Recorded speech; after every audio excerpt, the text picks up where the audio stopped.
오늘은 전 세계의 모든 기독교 교회가 예수님의 부활을 축하하고 기념하는 예배와 다양한 행사들을 치르는 부활절 날입니다. 예수께서 십자가에서 처형된 것으로 끝나고 죽음에서 부활하셨다고 하는 그 예수님의 부활 신앙이 없었다고 하면 아마도 기독교 교회는 시작되지 않았을지도 모릅니다. 이처럼 부활 신앙은 기독교의 뿌리이고 또 핵심이라고 할 수 있을 것입니다. 그리고 지난 2000년간 기독교 교회는 타락한 인간을 구원하시기 위해 십자가에 돌아가시고 죽은 지 사흘 만에 부활하신 예수를 믿기만 하면 천국으로 갈 수 있다는 주장을 통하여 많은 특권을 누려왔습니다. 예수님의 부활은 우리에게 영원하고 복된 사후 세계로 들어갈 수 있는 기쁜 소식이 된 것입니다. 그런데 30년 넘게 교회를 다니고 있는 제 막내 아들은 오늘이 부활절이라고 하니 어깨를 으쓱하면서 So what? 이라고 합니다.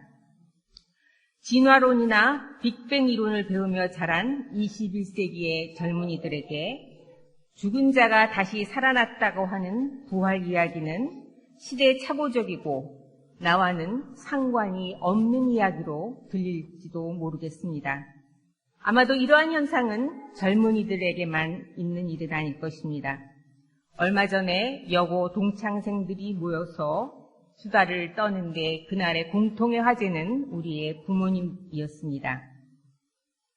반 정도는 이미 부모님이 돌아가셨고 살아계신 부모님의 대부분은 90세를 넘기셔서 100세 시대를 실감할 수 있었습니다. 치매로 돌아가셨거나 지금 치매에 걸린 부모님을 돌보는 경험을 나누다가 암보다도 더 무서운 것이 치매라고 치매만 걸리지 않고 죽었으면 좋겠다고 하는 것이 우리 모두의 결론이었습니다. 이렇게 부모님의 육체의 죽음의 과정을 지켜보면서 나의 죽음을 생각해보는 나이가 되게 되면 이런 사람들에게 부활이 죽었던 몸이 다시 살아나는 것이라고 하면 과연 이것이 기쁜 소식이 될 수 있을까? 오히려 생명을 주는 나의 영이 사람 속에 영원히 머물지는 않을 것이다. 사람은 살과 피를 지닌 육체요. 그들의 날은 120년이다. 너희가 흙에서 왔으니 흙으로 돌아갈 것이다. 라는 창세기 말씀이 육체적인 죽음은 우리 모두에게 주어진 자연스러운 창조 질서임을 일깨워주는 위로의 말씀이 아닐까 하는 생각을 해보았습니다. 잠깐 짚고 넘어갈 것은 제가 이런 말을 하는 것은 사후의 세계가 있다거나 없다거나 하는 이야기를 하고자 하는 것이 아닙니다. 저는 모릅니다. 그렇다면 예수님 시대의 부활은 어떤 의미였을까? 오늘은 요한복음의 부활 이야기를 중심으로 생각해 보려고 합니다. 주간의 첫날 이른 새벽에 막달라 사람 마리아가 예수님의 무덤을 찾습니다. 무덤 어귀를 막은 돌이 옮겨져 있는 것을 본 마리아가 베드로와 다른 제자들에게 그 사실을 알립니다.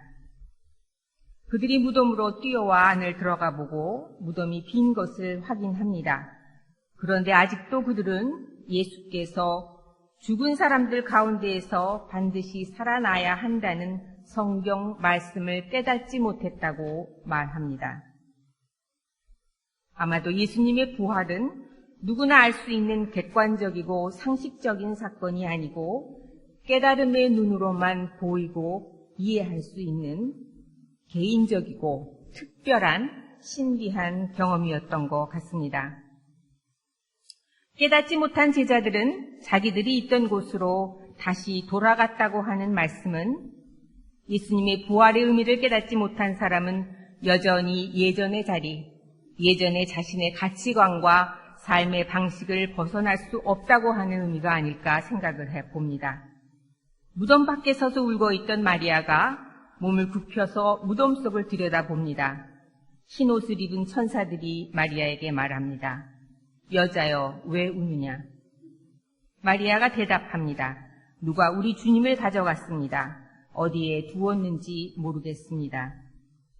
이렇게 말하고 뒤로 돌아섰을 때에 마리아는 예수께서 서 계신 것을 보았지만 그가 예수인 줄을 알지 못했다고 말합니다. 예수께서 말씀하십니다. 여자여, 왜 울고 있느냐? 누구를 찾느냐? 마리아는 그가 동산지기인 줄 알고 여보세요, 당신이 그를 옮겨 놓았거든 어디에다 두었는지 내게 말해주세요. 내가 그를 모셔가겠습니다. 예수께서 마리아야 하고 부르십니다. 마리아가 돌아서서 선생님 하고 말합니다. 예수님의 부활은 예전의 모습 그대로 다시 일어나는 것이 아니고 우리의 감각을 통해서는 알아볼 수 없는 새로운 영적인 존재로 다시 태어나는 것인 것 같습니다. 예수께서 마리아에게 말씀하십니다. 내게 손을 대지 말아라. 내가 아직 아버지께로 올라가지 않았다. 이제 내 형제들에게로 가서 이르기를 내가 나의 아버지 곧 너의 아버지, 나의 하나님 곧 너의 하나님께로 올라간다고 말하여라. 손을 댄다는 헬라어의 의미는 살짝 만지는 것이 아니고 꽉 붙잡고 놓아주지 않는 의미가 있다고 합니다. 내게 손을 대지 말라, 나를 꼭 붙잡지 말라고 하는 말씀은 자신이 소중하게 생각하는 과거에 집착하지 말고 놓아주라는 의미일 수도 있습니다. 다른 복음서와 달리 요한복음서는 막달라 마리아 한 사람만이 예수님의 무덤을 찾아왔다고 말하고 있습니다. 막달라 마리아는 베드로를 비롯한 모든 남성 제자들이 도망갔을 때 예수님의 처형 장면을 지켜보았고 장례를 미리 준비했으며 부활하신 예수님을 제일 먼저 만났고 부활 소식을 남성 제자들에게 전한 여인, 첫 번째 부활의 증인이라고 성경에 기록되어 있습니다. 남성만이 인간이 아니고 남성만이 인간이고 여성은 남성의 소유물로 여겨지던 시대에 막달라 마리아가 이렇게 중요한 인물로 기록되어 있다는 것, 또 경전으로 확정될 때에도 그 내용이 삭제되지 않았다고 하는 것은 그녀가 얼마나 예수님에게 중요한 인물이었는가를 추측할 수 있게 해줍니다. 그래서 어거스틴은 막달라 마리아를 사도들 중에 사도라고 말했다고 합니다. 예수님의 부활의 소식을 듣고도 어처구니 없는 이라고 믿지 못했던 제자들이 말합니다. 주님께서 살아나셨다. 주님께서 우리에게 나타나셨다. 내가 살아계신 주님을 보았다. 유대 종교인들이 정죄하고 로마 제국이 십자가에 전형했던 예수를 하나님께서 다시 살리셨다고 하는 그들의 증언은 기존 종교 체제와 제국의 정치가 옳은 것이 아니고 예수님의 정신과 삶의 방식이 옳은 것이라고 하나님이 인정하셨다고 하는 그들의 신앙 고백이었을 것입니다. 그들이 어떤 부활의 경험을 했는지 우리는 정확하게 알 수 없지만 예수님의 처형 후에 모두 도망쳐 흩어졌던 제자들이 다시 모여 예수께서 하시던 일을 다시 시작하는 극적인 의식과 삶의 변화가 일어났다고 하는 것이 우리에게 주어진 예수님의 부활의 증거일 것입니다. 그들은 모여서 사도들의 가르침을 듣고 서로 사귀며 빵을 떼는 일과 기도에 힘씁니다.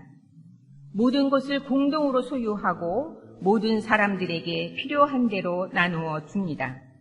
날마다 성전에서 한 마음으로 열심히 모이고 집집이 돌아다니면서 빵을 떼며 순전한 마음으로 기쁘게 음식을 먹고 하나님을 찬송했다고 합니다.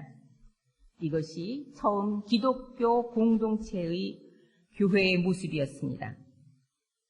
그들은 이런 공동체의 삶을 통하여 예수님이 꿈꾸셨던 세상, 모든 사람들이 평등함을 누리는 정의가 강같이 흐르는 하나님께서 통치하시는 하나님의 나라가 그들 안에 그리고 그들 가운데에 이루어지는 경험을 했을지도 모릅니다. 이것이 처음 시작된 기독교 공동체의 이야기입니다. 얼마 전에 오 선생님이 저에게 10년 후에 세길교회는 어떤 모습일 것 같으냐고 물으신 적이 있습니다. 그때쯤이면 목사들이 은퇴했을 것이고 다른 목사를 찾아야 하는 것인지, 그런데 이런 교회에 올 목사는 있을 것인지 모르겠다고 하시면서, 하지만 하긴 그때쯤 자신은 살아있을지 어떨지도 모르겠다는 말씀도 하셨습니다.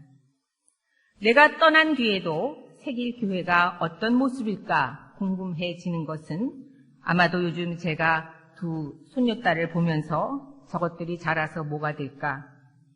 나는 볼 수 없을 그 아이들의 미래가 벌써부터 궁금해지는 것과 비슷한 마음일 것입니다. 여러분은 어떠십니까? 인공지능을 가진 로봇이 인간의 직업을 대체해 간다고 하는 시대, 10년, 20년 후에는 지금보다도 더 빠른 속도로 변하여 정말로 낯선 세상이 될 것만 같은데, 그때도 여전히 세길교회가 누군가에게 필요한 존재로 남아있을 것이라고 생각하십니까?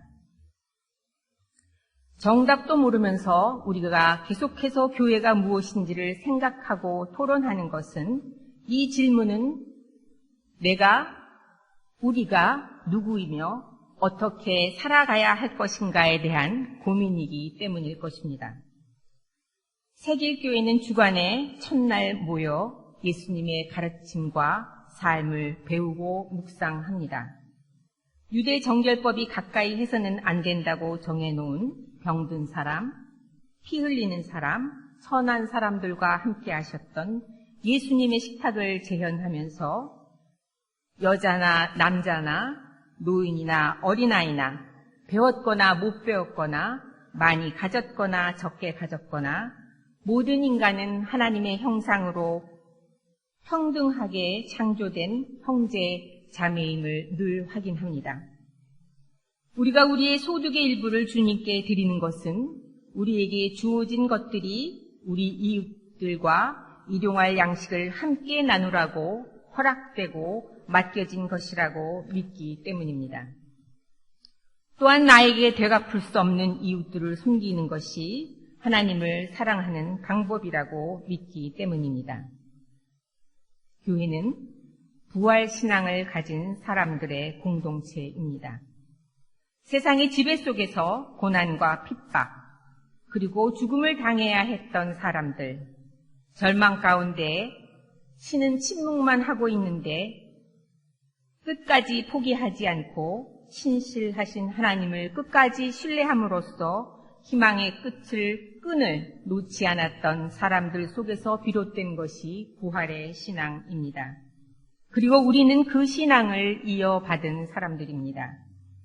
세상의 가치관을 쫓아 살던 예전에 나는 죽고 이제는 예수의 정신, 예수의 삶의 방식으로 살아가겠다고 선택하고 내 스스로 선택하고 그 길을 함께 걸어가는 사람들의 모임입니다.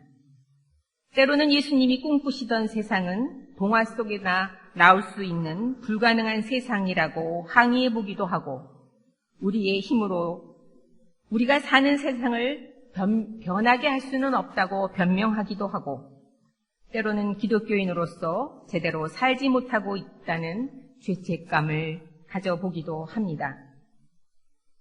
하지만 우리를 가두고 있는 우리들의 무덤 속을 가만히 들여다보면 우리가 할 수 없는 것이 아니고 다만 하기 싫어서, 손해보기 싫어서, 지기 싫어서 외면하며 하지 않고 있을 뿐임을 발견하게 됩니다. 요즘 가장 핫한 드라마의 한 대사를 여러분들에게 마지막으로 전해드리겠습니다. 누구에게 손을 내민다고 하는 것은 책임을 진다는 의미이기 때문에 우리는 망설이게 됩니다. 그러나 할 수 있는 일이 있을 때에 그냥 해봅시다. 엉망진창이 되더라도. 우리가 한 사람에게 손을 내밀면 세상은 바뀌지 않아도 그 사람은 바뀔 것이고, 그러면 그 사람에게는 그 사람의 세상이 바뀔 것입니다. 여러분 모두 이러한 마음으로 부활의 증인된 삶을 살아가시기 바랍니다.